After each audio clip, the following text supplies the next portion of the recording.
The auction was held inside a frozen courthouse, while the storm outside slammed against the windows, like the island itself was trying to break in. Aria Whitlock stood in the back row with paint under her fingernails, a cracked leather folder pressed against her chest, and the last key to her grandfather's cabin hanging from a chain around her neck. She had not slept in 2 days. Her boots were soaked through from the harbor. Her bank account had $43 in it, and in less than 5 minutes, everything her family had left in the world would belong to men who had never touched the island's soil, never smelled spruce smoke in winter, never heard the old cabin walls groan during an Alaskan storm.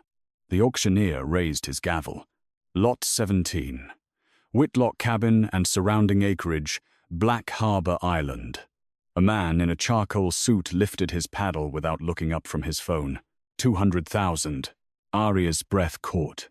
That was all her grandfather's life was worth to them. Another man smiled. 300. Oil executives filled the room like vultures wearing cologne. Their lawyers sat beside them with polished briefcases. Victor Hale, CEO of Hale Dominion Energy, watched Aria from the front row with the bored patience of a man who had already won. The auctioneer looked around. Any further bids? Aria stepped forward. Please. The room turned. Her voice shook, but she forced herself to continue. That land is under inheritance dispute. My grandfather never agreed to sell. Victor Hale smiled without warmth. Your grandfather is dead, Miss Whitlock. The words hit harder than they should have. The gavel lifted. Then the courthouse doors opened. Cold wind ripped through the room. Every voice died. A man entered in a black wool coat, followed by 6 men in dark suits. He moved with terrifying calm, as if the storm had opened the door for him personally. His face was sharp, beautiful in a dangerous way. With dark eyes that did not scan the room, they conquered it. Aria had seen him once before, across the harbor, standing alone beside a black SUV in the rain. Watching her cabin, someone whispered, Luca Moretti. The name moved through the courthouse like a warning. The Mafia Boss. Victor Hale slowly stood. This is a private auction. Luca did not look at him. His eyes found Aria first. Only for a second. But in that second, something passed between them: recognition, danger, and a secret she did not know she was already inside. Then Luca placed a sealed folder on the auctioneer's desk. This auction is invalid. The auctioneer blinked. Excuse me? Luca's voice was calm. Black Harbor Island no longer belongs to the state, the county, or Hale Dominion Energy. Victor's face hardened. Impossible. Luca finally turned to him. I bought it. Silence. The entire island, Luca said. For 10 times its appraised value. Aria forgot how to breathe. Victor laughed once, sharply. You can't buy an entire protected island overnight. Luca stepped closer, and even Victor's lawyers leaned back. I did not buy it overnight, Luca said. I started 6 months ago. One of Luca's men opened another briefcase. Deeds, government stamps, federal approvals, environmental restrictions, private security permissions. The auctioneer's hand trembled as he read. Luca looked around the room. Everyone currently attempting to seize land on Black Harbor Island has 24 hours to leave. The island is now a restricted private zone. Then his gaze returned to Aria. Except her. Aria's stomach dropped. Victor's smile disappeared. You think this ends here? Luca leaned close enough that only the first rows could hear him. No, he said softly. This is where it begins. Outside, black SUVs lined the snowy street. Aria tried to leave through the side exit, but 2 of Luca's men were already there. I'm not going anywhere with him, she said. A voice answered from behind her. Yes, you are. She turned. Luca stood beneath the courthouse lamps, snow melting on the shoulders of his black coat. You bought my island, she said, anger cutting through the fear. You don't own me. His eyes dropped briefly to the key around her neck. No, he said. But someone is trying very hard to kill you, Aria. The world narrowed. What? Luca stepped closer, not touching her, not comforting her, just standing near enough that she could feel the heat of him in the freezing air.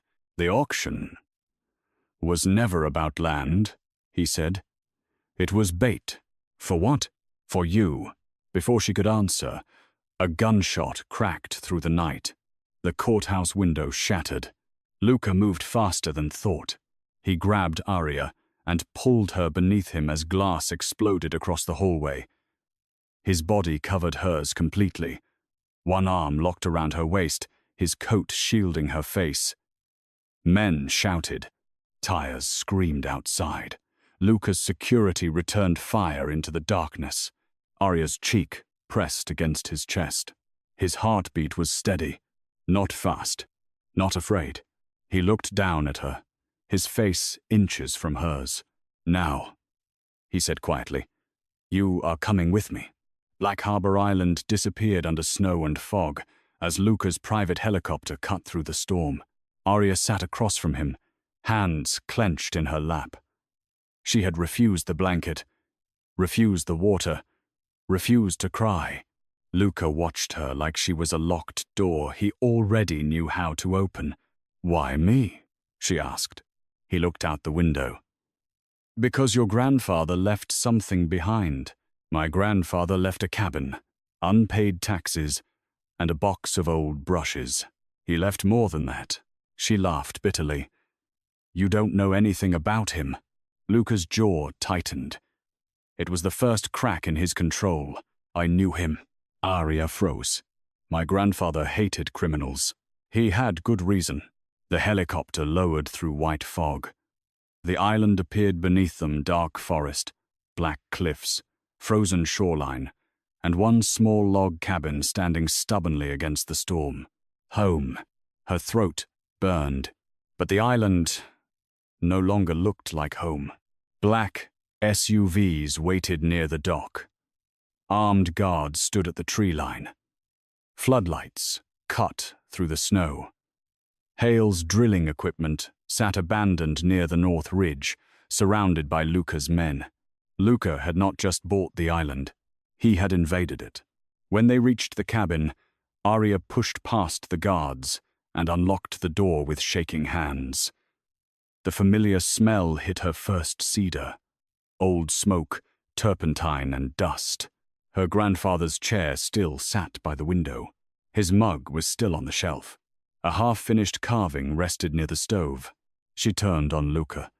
You said I have to stay here as your caretaker. Is that your punishment? You save my land, then make me your prisoner? Luca stepped inside, too large and too polished for the tiny cabin. You will stay, because this is the only place I can keep you alive. I don't believe you. You don't have to. Then why call me caretaker? His eyes moved over the room, lingering on every window, every shadow. Because if people believe you are useful to me, they may hesitate before harming you. The answer unsettled her more than a threat would have. And if I leave? His gaze sharpened. I will bring you back. Aria stepped close enough to show him she was not afraid, even though she was. You're used to people obeying you. Yes, I won't. For the first time, something almost like interest touched his face. No, Luca said. I don't think you will. The first week on Black Harbor Island felt like living inside a beautiful cage. Luca turned the old ranger station into a command post. Men patrolled the forest. Boats circled the coast. Helicopters arrived at night with locked cases and silent visitors. Aria painted in the cabin during the day and pretended not to notice the security cameras hidden in the trees. But she noticed everything, especially him. Luca Moretti rarely slept. She would see him through the window at 2 a.m, standing alone on the porch in the snow, phone to his ear, giving orders in a voice too soft to be kind. Men feared him. Even his own men went still when he entered a room, yet he never raised his voice to her. That made him worse. One evening, Aria found him inside her grandfather's shed, staring at an old painting covered in dust. It was one of hers. She had painted it at 19 after her mother died. A black sea beneath a red sky, a small child standing alone on the shore. "You had no right to come in here," she said. Luca did not turn. "You painted this?" "Yes." "Who is the boy?" "I don't know. A memory, maybe. A dream." His expression changed so subtly she almost missed it. "What dream?" Aria folded her arms. "A little boy hiding under this cabin floor during a storm. My grandfather telling me not to make a sound. Men outside yelling. Then nothing." Luca's eyes turned cold. "You remember that?" "I remember pieces." She looked at him carefully. "Why?" He covered the painting again. "No reason." But that night, Aria woke to voices outside. She crept to the window. Luca stood near the trees with his second-in-command, Matteo. "She remembers the boy," Matteo said. Luca's face was half-shadowed. "She doesn't remember enough. And if she does?" Luca looked toward the cabin. "Then everything changes." Aria stepped back, heart pounding. The next morning, she tried to leave. She waited until fog rolled over the harbor, stole a coat from the mudroom, and walked the old trail toward the western dock. She knew the island better than any guard. Or she thought she did. Halfway through the forest, Luca appeared between the trees. No gun. No shouting. Just him. "You're predictable when you're angry," he said. Aria lifted her chin. "And you're predictable when you're controlling. You were walking into a trap. I was walking away from you. The same thing." She tried to move past him. He caught her wrist, not hard, but enough to stop her. The contact burned through her glove. For one breath, neither moved. His eyes dropped to where his hand held her. Then he released her like touching her had cost him something. "There are men on this island who do not answer to me," he said. "Then why haven't you removed them?" "Because I need to know who sent them." "Victor Hale." Luca's mouth hardened. "Victor is only the man in front," Aria swallowed. "And the man behind?" "My brother." The word landed like a blade. Luca looked toward the fog. "Luca Moretti wants something your grandfather hid. Victor wants the oil. Together, they are dangerous. Your own brother is trying to kill me? He has killed for less." Aria stared at him, cold creeping beneath her skin. "And you brought me here anyway. I brought you here before they could take you. That sounds like the same thing from a different monster." Luca's eyes darkened. For a moment, she thought he would snap. Instead, he said, "Yes." The honesty stole her breath. That night, the storm knocked out the power. Aria lit the old oil lamps while the cabin groaned in the wind. Luca arrived at midnight, snow in his hair, bloodless calm on his face. "There's a breach near the north ridge," he said. "Pack only what matters. I'm not leaving the cabin." "Aria." "No." Her voice cracked. "Everyone keeps taking pieces of my life and calling it protection." Luca looked at her, and something tired flickered in his eyes. "You think I don't know what that feels like?" The room went silent. Before she could answer, headlights swept across the window. Luca moved instantly, pulling her away from the glass. Men shouted outside. A Molotov cocktail burst against the porch. Fire climbed the cabin wall. Aria screamed and lunged toward the shelf where her grandfather's journals sat. Luca caught her around the waist. "Let go," she shouted. "That's all I have left." He looked at the fire, then at her face, and for the first time, Luca Moretti lost control. He ran into the smoke. Aria watched in horror as flames crawled across the ceiling. Seconds dragged into eternity before he came back, coughing, coat scorched, arms full of journals, paintings, and the old wooden box her grandfather kept locked beneath his bed. He shoved them into her arms. Then the window exploded. Luca turned, shielding her with his body as bullets tore through the cabin wall. His men dragged them out the back into the snow. The cabin burned behind them, orange against the black Alaskan night. Aria fell to her knees, clutching the journals, unable to breathe. Luca knelt in front of her. Snow melted on his burned sleeve. Smoke streaked his jaw. His eyes were furious, but not at her. "I will rebuild it," he said. She looked at him through tears. "You can't rebuild ghosts." His voice lowered. "No, but I can kill the men who set fire to them." At dawn, Luca took her to the eastern cliffs, where a hidden steel door opened inside the rock. Behind it was not a safe house. It was a mansion carved into the island itself. Glass walls overlooked the violent sea. Marble floors reflected the grey morning. A fireplace burned beneath a painting Aria recognized immediately. Her own. Not one. Dozens. Paintings she had sold years ago to strangers in Anchorage galleries. Sketches she had mailed to small exhibitions. Even a mural study she had abandoned after college. Aria turned slowly. "You bought them." Luca stood behind her. "Yes." Her voice became a whisper. "How long have you been watching me?" He did not answer fast enough. Aria stepped away from him. "How long, Luca?" 7 years. The room tilted. 7 years. Every anonymous buyer. Every sudden commission when rent was due. Every gallery owner who had called her work unexpectedly discovered. You manipulated my entire career. I kept you alive. You stalked me. Yes. Not. The word was calm. Unforgivable. Aria slapped him. The sound cracked through the room. Every guard went still. Luca did not move. He only looked at her, a red mark rising on his cheek, his eyes darker than the sea. "Good," he said quietly. "Be angry. I hate you." "No." His voice softened in the most dangerous way. "You hate that part of you is relieved." Tears burned her eyes because he was right. And she hated him more for knowing. She turned away. But he spoke again. "Your grandfather saved my son." Aria froze. Luca's face changed when he said it. Not softer, not weaker. Ruined. "My enemies found out I had a child. He was 3.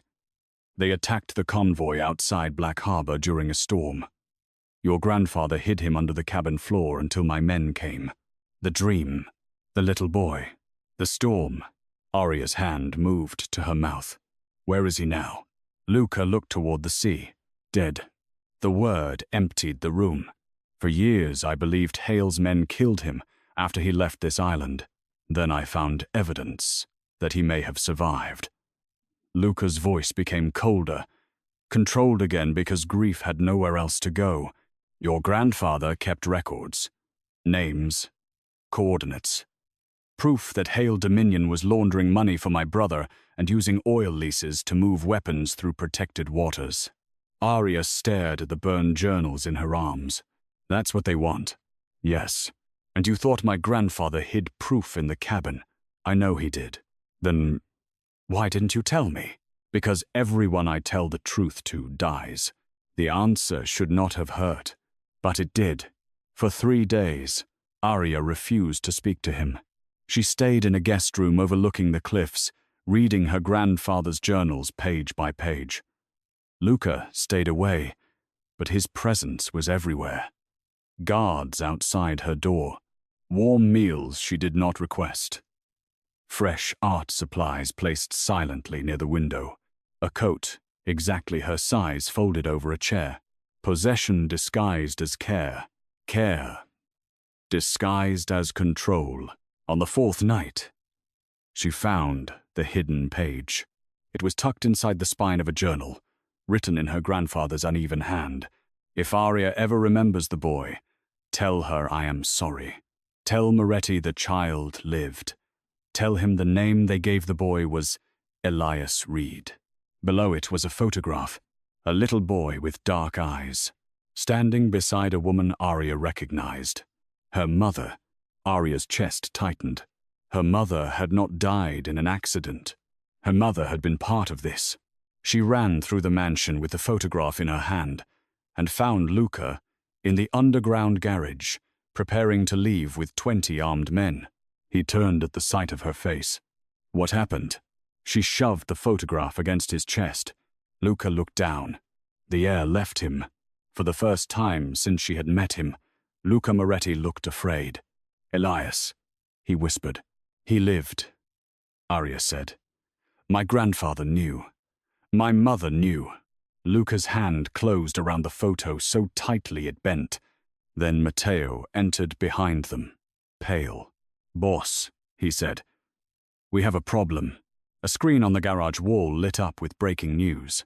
Aria Whitlock, island artist, linked to Mafia land purchase scandal. Photos appeared. Aria leaving the courthouse with Luca. Aria inside his helicopter. Aria in the Cliff Mansion. Then came the lie. Sources claim Whitlock helped organized crime seize federal land in exchange for protection and money. Aria stared in horror. Victor Hale appeared in an interview moments later, face grave and sympathetic. Miss Whitlock is either a victim of Luca Moretti or his accomplice. Either way, the island must be recovered immediately. Luca's expression went lethal. He's hound into public view, Matteo said. If federal agents come, Nico can move during the chaos. Aria looked at Luca. What does he really want? Luca's phone rang. He answered without speaking. A distorted voice came through. Bring the journals to St. Dymphna's church by midnight, brother. Bring the girl too, or I send you proof of Elias in pieces. Luca's face turned to stone. Aria's heart stopped. He's alive, she whispered. Luca ended the call. No, he said, but his voice was no longer certain. Aria stepped in front of him.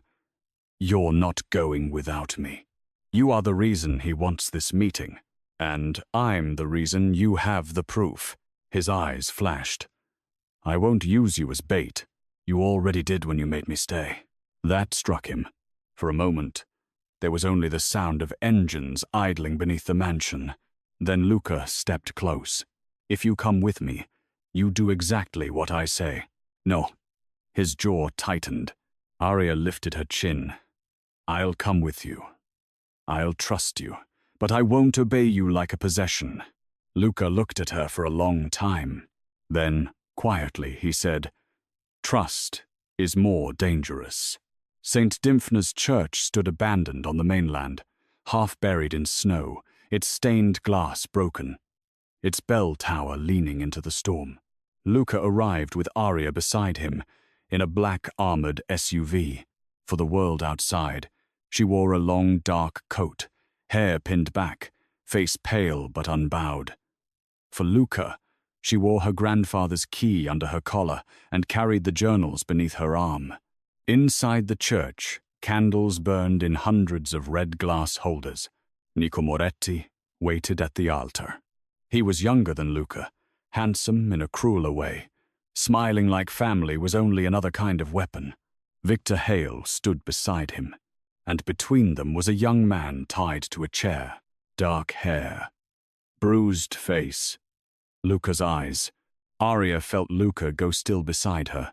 Elias, alive. Luca did not move, but the air around him changed. Nico smiled. There he is, the great Luca Moretti. Coldest man in New York. Buying islands, burning empires, all because he couldn't admit he lost a child. Luca's voice was soft. Let him go. Give me the journals. Give Hale the island. Give me your ports. No. Nico's smile widened. Still pretending you care about principles? Luca took one step forward. Aria caught his sleeve. Not to stop him, to anchor him. He looked down at her hand, then at her face. That was when Victor lifted a gun toward Aria. Luca moved instantly, pulling her behind him. You see? Nico laughed. That is your weakness, not the boy, her. Aria's blood turned cold. Nico looked at her with interest. He watched you for years, you know. Bought your paintings, paid your debts through fake grants, sat outside your apartment in the rain after that gallery owner followed you home. Had men break the hands of a collector who tried to corner you in Seattle. Aria looked at Luca. His silence confirmed everything. Nico continued, delighted. He told himself it was guilt, then protection, then strategy. But we both know what it became. Luca's eyes never left Aria. Obsession. The word did not need to be spoken. Victor stepped closer, gun steady. The journals. Aria looked down at them. Then she remembered her grandfather's final habit. He never hid truth in paper. He hid it in paintings. Aria slowly smiled through her fear. You're too late. Victor's expression changed. The proof isn't in the journals, she said. It's in the painting Luca saved from the shed. Luca looked at her sharply. Aria turned to Nico. My grandfather painted maps under the varnish. Coordinates, names, shipping routes.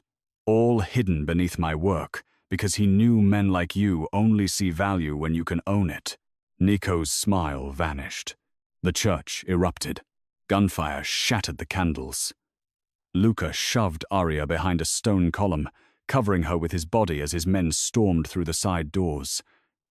Victor ran. Nico dragged Elias toward the altar. Aria crawled through broken glass, clutching the key at her throat. She saw Victor aiming at Luca's back. No, she threw the heavy journal at his arm. The shot went wild. Luca turned, eyes blazing with terror not for himself, for here. Victor grabbed Aria by the hair and pulled her against him. Luca froze. The church went quiet except for the storm. Victor pressed the gun near her ribs. One more step, and she dies. Luca's face became something terrifying. Not rage. Devastation held on a leash. Let her go, he said. Victor smiled. Now you understand loss. Aria met Luca's eyes. In them, she saw the full truth. He had feared losing her long before he had earned the right. She reached for the cabin key at her neck and drove the sharp edge into Victor's hand. He screamed. Luca crossed the church like a shadow. The violence was fast, brutal, and final enough that Aria turned away before she saw too much. When she looked back, Victor was on the floor, alive but defeated, and Luca was already moving toward her. He did not touch her at first. His hands hovered near her face, shaking. Aria. One word. Broken. She stepped into him. Luca closed his arms around her like the world had nearly ended there, inside that ruined church, and maybe for him it had. Behind them, Matteo freed Elias. Luca turned slowly. Father and son stared at each other across the candlelit ruins. Elias was 20 now. Not a child, not safe, not untouched by the world, but alive. Luca approached him, as if one wrong movement could make him disappear. I looked for you, Luca said, voice rough. Every day. Elias swallowed. I was told you gave me away. Luca closed his eyes. No. The single word carried 20 years of grief. Aria watched Elias look from Luca to her. My mother said if I ever found Black Harbor, I should trust the girl with the paint on her hands. Aria cried then, not loudly, just enough for Luca to see. And when he saw, he reached for her hand in front of everyone. No hiding, no denial, no pretending she was just a responsibility. The scandal broke open before dawn. Federal agents arrived at Black Harbor Island, but not to seize it. Luca delivered evidence from the hidden painting, the journals, and Hale's own encrypted files. Victor Hale was arrested. Nico vanished into the criminal underground, wounded and furious, leaving behind a war that was not over. But for the first time, Aria was no longer powerless inside it. Weeks later, snow fell softly over Black Harbor Island. The burned cabin had not been replaced with a mansion. Aria refused that. Instead, Luca rebuilt it exactly as it had been, log by log, using her grandfather's drawings. The porch faced the same angry sea. The stove stood in the same corner. Her grandfather's chair returned to its place by the window. Only one thing changed.